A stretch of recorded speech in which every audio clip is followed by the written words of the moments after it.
હાસોડ તાલુકાના શાહોલ ગ્રામ પંચાયત ખાતે સંકલ્પ યાત્રા કાર્યક્રમ યોજવામાં આવ્યા હતા.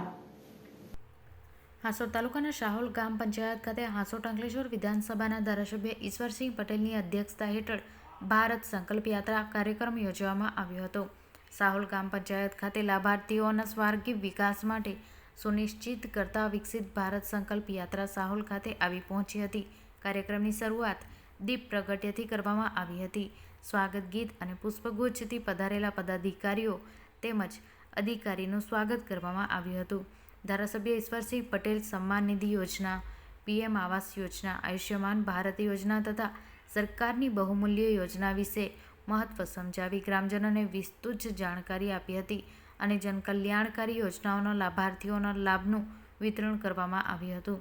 તે દરમિયાન આરોગ્ય વિભાગ દ્વારા ઊભા કરાયેલા વિનામૂલ્યે સારવાર કેમ્પ ગામ લોકોએ લાભ લીધો હતો.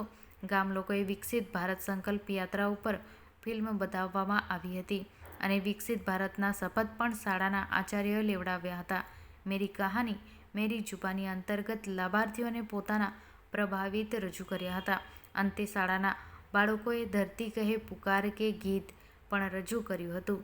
આ પ્રસંગે તાલુકા પંચાયત પ્રમુખ સંગીતાબેન સોલંકી, તાલુકા પંચાયત ઉપપ્રમુખ ઘનસુખભાઈ વસાવા અને જિલ્લા પંચાયત સદસ્ય રમેશભાઈ વસાવા, ભાજપના મહામંત્રી ભરૂચ વિનોદભાઈ પટેલ અને તાલુકા વિકાસ અધિકારી ધ્રુવ પટેલ, ગામના સરપંચ નવીનતભાઈ પટેલ, અધિકારીઓ, કર્મચારીઓ તથા ગ્રામજનો બહોળી સંખ્યામાં ઉપસ્થિત રહ્યા હતા. સમગ્ર કાર્યક્રમનું સફળ સંચાલન શાહોલ શાળાના આચાર્ય નિલેશ કુમાર સોલંકીએ કહ્યું હતું કે તેમજ આભાર વિધિ તલાટી કમ મંત્રી નિકુલભાઈએ કરી હતી.